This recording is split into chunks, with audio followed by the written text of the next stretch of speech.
maganda siguro dito tawagin natin ang mga testigo. Ito, tatawagin ko na po ang lola na may malasakit sa kanyang apo. Siya pa raw ang nagturo kay Bebang.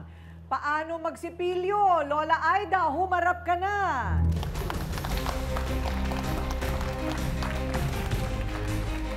Sinungaling ka, ha?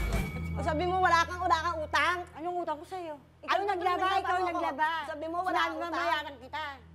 Sabi mo lalaba mo lang kaya ang anak ko, yung apo ko. Wala kang sabing babayaran kita. Walang babayaran sinabi. Pero baka hindi mo sa'yo pinalaba. Ikaw mo sa akin pinalaba. Wala kang pinapalaba. Sinungaling ka naman. Ikaw lang nagkusa. Maglalaba ba ako sa ganitong edad ko? Ikaw lang nagkusa, Nay. Ilang taong ka na ba, nanay? 59 na po. Ha? 59. 59, bata pa yan. Pero bakit naubos na rin ang ngipin mo? Meron ng pustiso kaya alam mo. Sabi mo, tinuturuan mo si Bebang kung paano magsipilyo. Bakit yung ngipin mo mismo ubos na? Oh, ano na? Kayo po, naaamoy naman po ninyo ang hininga ng inyong apo. Hindi naman po. Binubuli lang nila yan eh, kaya ganyan yan eh. Binubuli, ayun. Ganun ba Lagi yun? niya lang tinatawag ng paniki. Ano ba? Sila lang nang bubuli sa apo ko.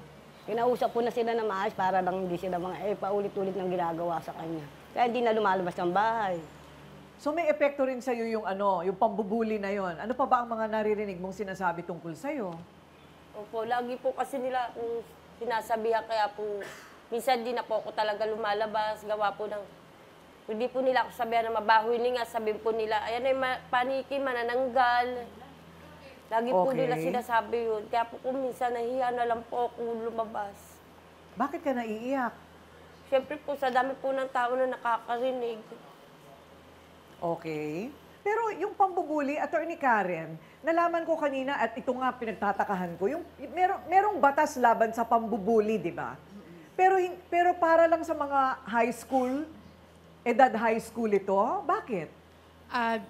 Ate Corinne, siguro desisyon to ng mga legislators natin na ginawa nila yung Anti-Bullying Act of 2013. Talagang pang mga grade school at high school lang. So, pag binasa ninyo yung batas, nakalagay talaga doon ang mga biktima ay students.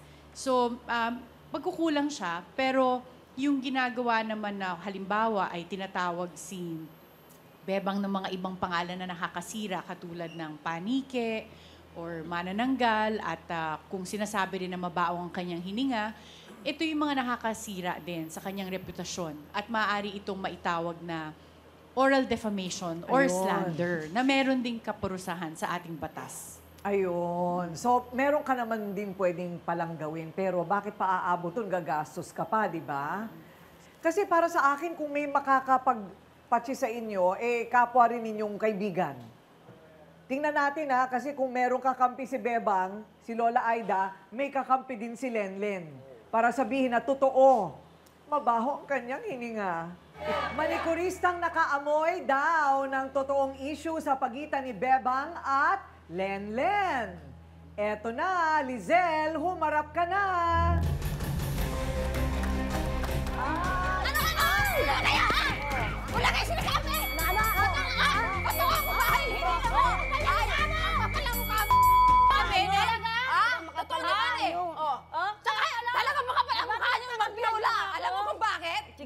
Kung ano-ano sinasabi niyo sa kanya, di ba? Pero yung ginawa niyo sa akin, yung hanap buhay ko, nagpalinis pa kayo ng patamay, di ba? Makapal ang mukha nun, hindi na kayo nagbayad, hindi nyo Paano ka naman magbayad sa'yo? Hindi naman nagbayad dyan. Ang kapal ang mukha niyo. Lizelle, hinga tayo ng malalim. Hinga muna tayo ng malalim. Eto, ano ang problema mo? Ikaw muna, wag muna kayong kikibo. Okay, Lizelle, go. Kasi po, ito, kaibigan ko, lagi po nilang pinaparinggan.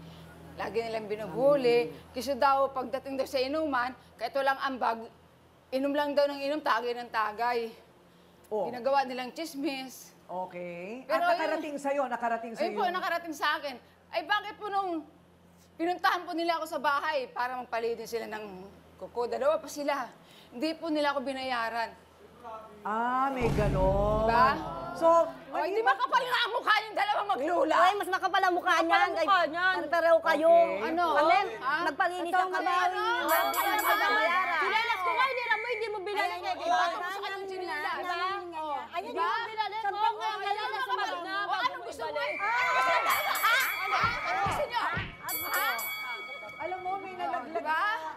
nilaglag na relo? Kanino yung relo na yan? Oh, Lizelle, sa'yo yata yan. Ano mo to? Oh. Ay, nako. Ay, nako. Gitna na lang tayo para di na sila nahihirapan. Halika na. Halika, saan ka? Diyan ka? O doon ka? Bakit teka muna? Baka mamili ka sa kanila. Baka ikaw maano. Nakakatawa kayo. Mabuti hindi pustiso ang nalaglag dyan. Grabe. Okay. Mamili Oy, kayo, gusto Lizelle. nyo gere. Lizelle, ikaw lang ang buo ang ngipin dito sa lahat sa amin. Di ba, no? Tingnan mo, may ngipin pag ngumingiti. Kaya oh. ate ko rin siya yung madaldal. Kaya Di siya ba? yung madaldal. Kasi itong dalawa tahimik. Eh, paano po kasi pag yung mga magsalita sila, naaamoy ng mga Ay, gumanga ako hindi nila. siya. Kaya po ako, kahit magsisigaw ako dito, wala pong maamoy. Confident. Sino kina Bebang at Lizelle talaga ang sa palagay mong kulang sa toothbrush? Kasi pareho sila, no? Pareho silang nawala ng ngipin, nabulok ang ngipin. Pati ba si Lola ay may problema? Hindi rin po nagsisipilyo yan eh. Ah, nagsisipilyo siya. Sipilo. Nagsisipilyo. Hindi rin po nagsisipilyo. So tingin mo, ito lang si Bebang talaga. Ayaw. Magkano naman ang utang sa'yo? Kasi po, ang sigil ko lang po talaga sa manicure, pedicure, 150. Bali, 300 silang dalawa. Isipin nyo, 300 sa maghapon. So, Oo. apat na anak yung pinapakain ko para lang 380 sa'yo, 300 sa kanya. Quits na. Diba? Quits na yun. Quits na yun. Sukli pa kami 80. Okay. Para walang usapan. Bigay mo na 80 para wala na usapan.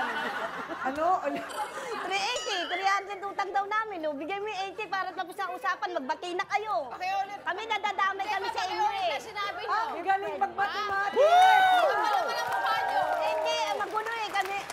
Naguguluhan na ako sa inyo. Hindi ko alam kung sino tama, kung sinong ano. Which, pinaglaban mo siya. Oh, bakit? Kaya nga. Sige, paano quits yun? Eh, 380 lang daw eh. Oh, may 300 kami. Pakialam ko sa utangan nyo. Kayo may utang sa akin. Kayo ang bayad sa akin. Siya magbayad sa Kampi inyo. mo nga siya eh. Hindi nga naman transferable yun. Ang galing mo Kampi mo naman. nga eh, di ba? Sumubra naman yata ang kapal nung ganun.